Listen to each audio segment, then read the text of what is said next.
My name's Sarah Yandell. Thank you for attending my masterclass today. Can I just share my screen, please?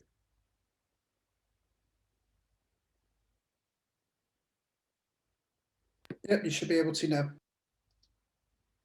Thank you. Securing repeat business from good customers through long-term loyal relationships is key to generating profit. This may seem obvious and something we would all like to attain, but there are two key elements to that statement that need to be considered. First, good customers. That means you have to concentrate on customers that count far more than you do on your average customers. It also means that some customers are not worth having, as they take up more time and cause more aggravation than they're worth. Secondly, loyal relationships. Loyalty is more than a loyalty scheme or a loyalty card. It's when customers stay with you, even when you're more expensive than the competition. It's that when they recommend you to their colleagues. It's when they trust you like a friend. In short, a loyal relationship is one that goes beyond database modeling and cost-effective customer management. If you want your customers' loyalty, you need to behave like a human being and not a corporation. This may sound time-consuming, but not when you do it for the top 20% of your clients who deliver 80% of your profit, i.e. the customers that count. So how can you make more money from your existing customers? And how do you know which are the customers that really count? By having a customer-focused strategy, you can ensure that you focus on the right customers. And this is where a good customer relationship management system comes in. There are lots of clever CRM systems out there, and they allow you to manage and analyze your interactions with your past, current, and potential customers. This makes it a lot easier to recognize who are the most important 20%. Just as important is looking at your internal organization, which is closely linked to loyalty. Loyalty is intangible and harder to measure than a database. And this is where coming across as a real person that cares about the customer is vital. While you're a small company, this is relatively easy, but becomes much more challenging as you grow and recruit staff who become the main point of contact to the customer. Large organizations find this particularly challenging when they have so many touch points throughout the buying process. So CRM systems and real people are both important, and a strategic approach is essential if you want to grow your repeat business and referrals.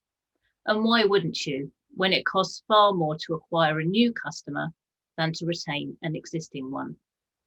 Remember, relationships are more to do with humans than databases. So why do you need a customer-focused strategy? To have a clear strategy, you will need to identify who these 20% are.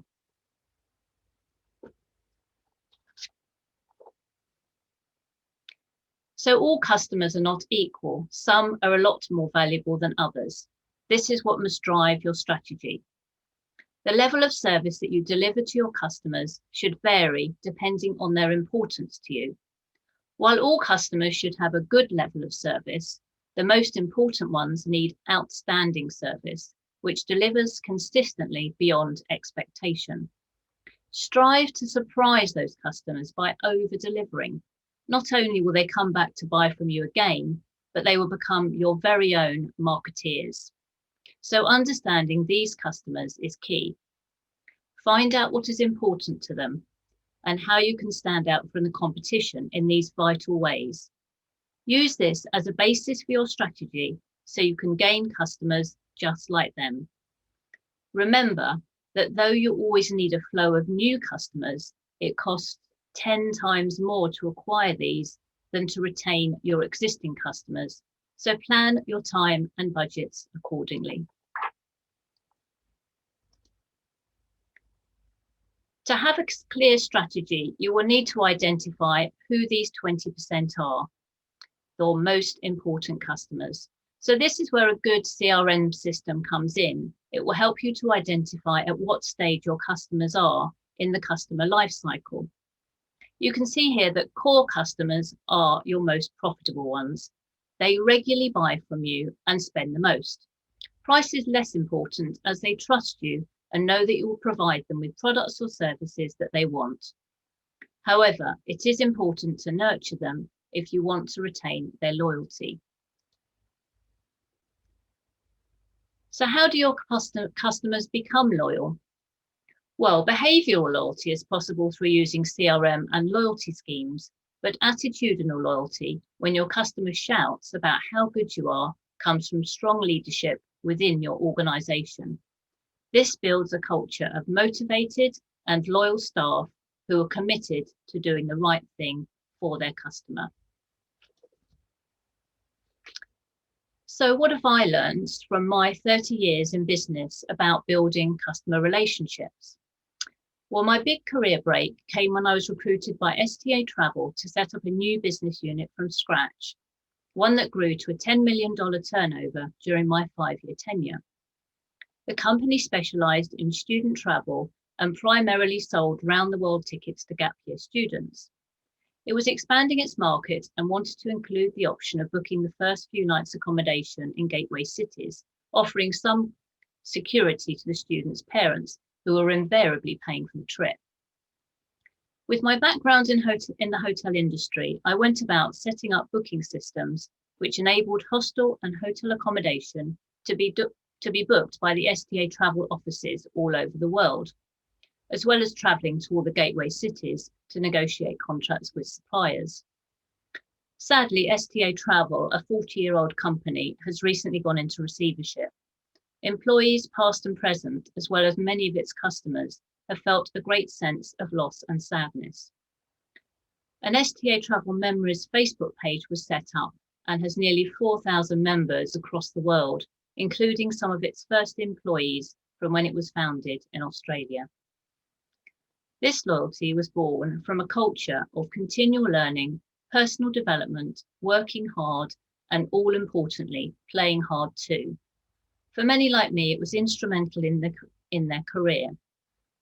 So how did they develop this culture? Well, it came from the top. Strong leadership is vital. My experience was that of continual support and encouragement, enabling me to grow and make decisions confidently. Having started on my first day with nothing but a desk and a phone, I grew the business to a team of 15, learning a huge amount along the way. The most common question I was asked by my boss was, "What do you propose?" I was always given the opportunity to come up with my own ideas, and all achievements were recognised. The CEO was also very visible, knowing all the staff's names and chatting to them on a regular basis. The company invested in its staff, running management development programs which were personalised to the company culture and its strategic plans. The opportunity to travel were also very motivational, as were the parties where the senior management teams always joined in the fun, often involving some kind of fancy dress. So what did all this lead to? Well, highly motivated staff who went above and beyond their job description, always putting the customer first.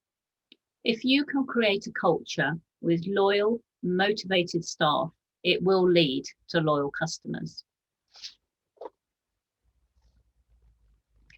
I took a year out after leaving STA Travel to do an MBA, and my final dissertation was related to loyalty.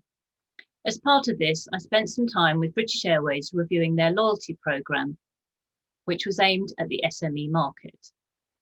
The loyalty programme On Business was introduced by BA as they have no direct relationship with SMEs. Their managed accounts were all large companies, but their market share with these companies was decreasing. I looked at the effectiveness of the loyalty programme as well as their overall customer strategy. Having spent some time in various departments, it was clear how important it is to have a customer-focused strategy across a whole organisation, as customers were not being recognised at all touch points. Customers were repeatedly asked information which had already been recorded, and staff were not aware of which customers were of most value to the company. Recognition is key to customer satisfaction and loyalty, and while relatively simple in a small organisation, is much more challenging for a large company like British Airways. While a loyalty programme can help to increase business, this should not be confused with genuine loyalty. This behavioural loyalty only exists while the customer is getting an additional benefit or cost saving, and they will soon swap should a competitor offer something better. Few loyalty programs enable a company to develop a personal relationship with the customer, which leads to more sustainable attitudinal loyalty, where the cost is less important.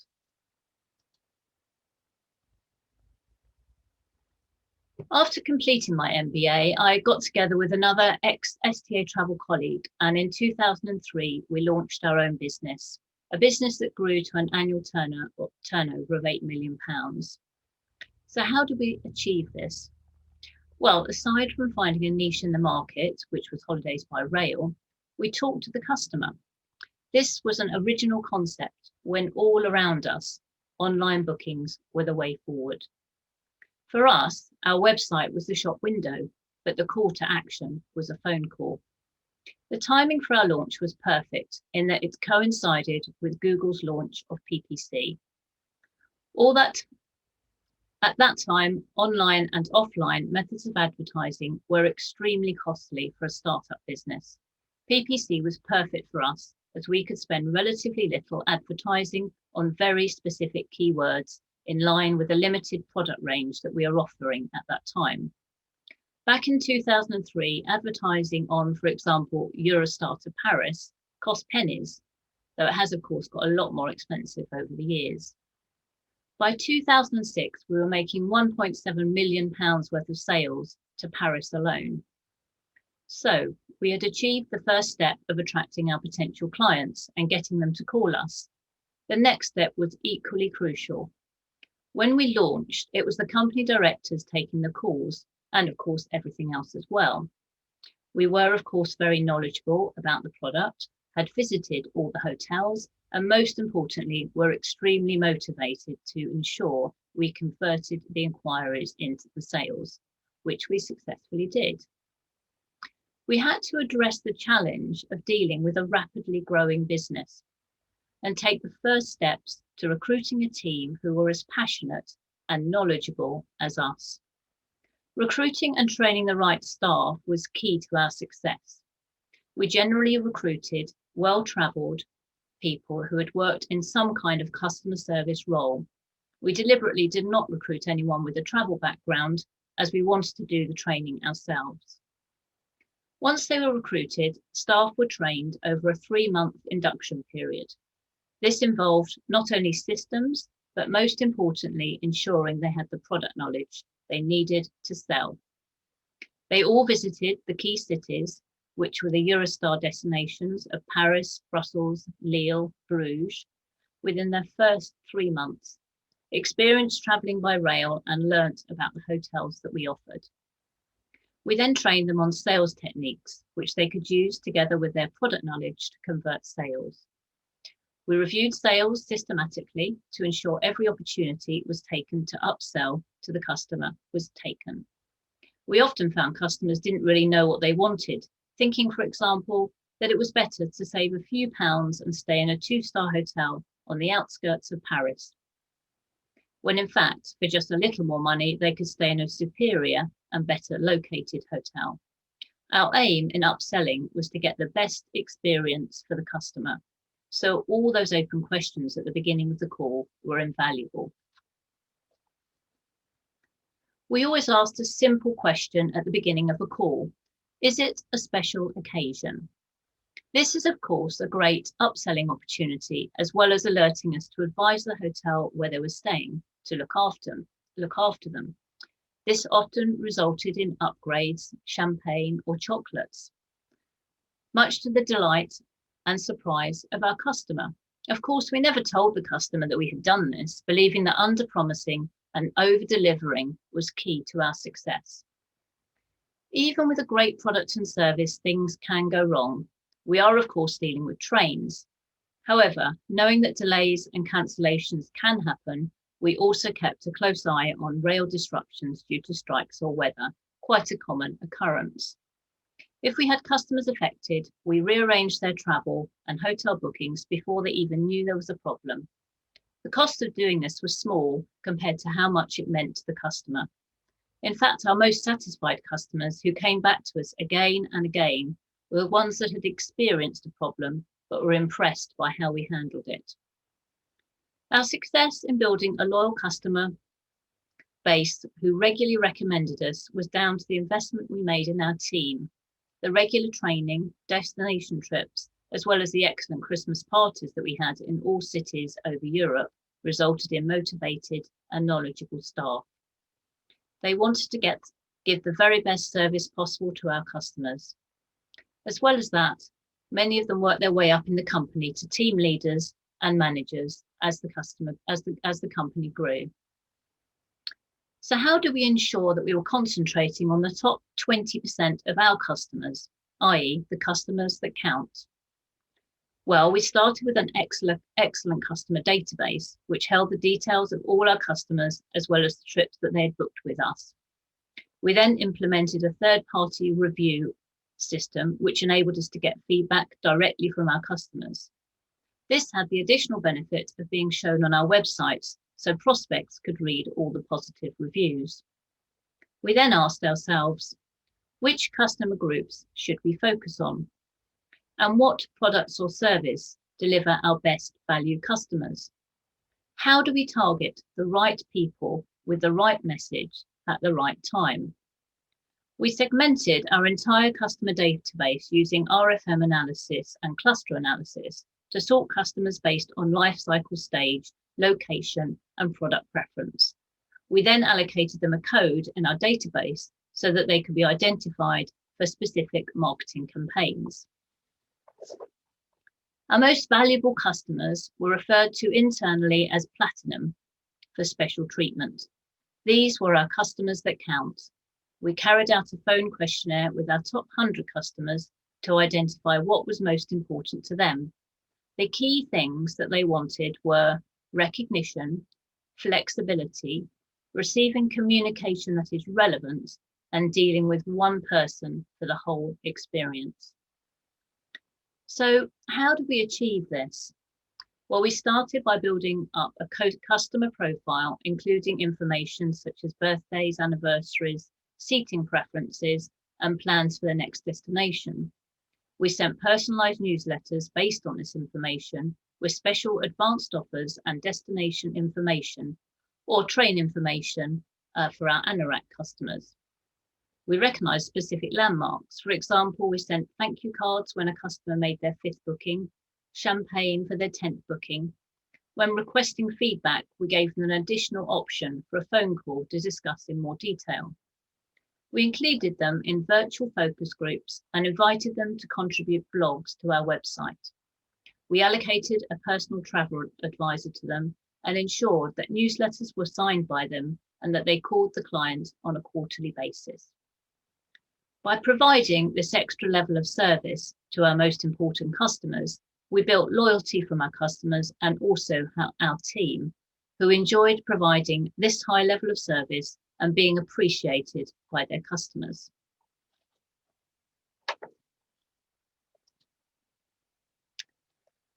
So after 25 years of working in London and the long commute, I decided to set up a business from home. And knowing how well respected travel counsellors are, I started my own franchise. So why is travel counsellors so successful? Again, it is all about the client relationship and going above and beyond for the customer. The strapline of "with us it's personal" is very apt. It is that personal relationship with the customer that drives loyalty. Of course, everyone talks about their holidays, so word spread and referrals are the main source of new business. Success is measured using the Net Promoter Score. This is a very simple but effective measurement, requesting feedback from customers by asking them just one question, using a 0 to 10 scale that you can see on the slide.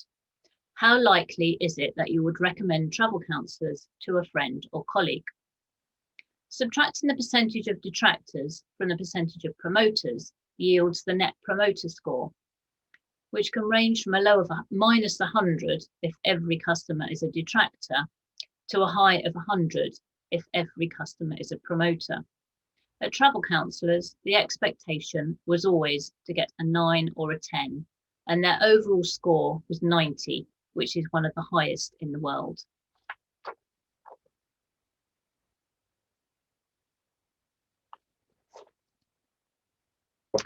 So where am I now? I've joined Get Ahead VA as the Regional Director for Suffolk and Essex. We specialise in helping businesses of all sizes and from all sectors to get ahead. Whether that involves getting out there and generating more sales or focusing on your strategic vision, we free you up from the day-to-day running of your business so that you can focus on taking it to the next level. So why trust Get Ahead VA with your business needs? Get Ahead VA was founded by Rebecca Newnham 10 years ago, and she has built a strong foundation of loyal clients, connections, and team members, with over 50% of clients coming as a direct result of referrals. This is a reflection of the value we place in nurturing strong, honest, and natural relationships within our local business communities, where business flows and support is given when needed.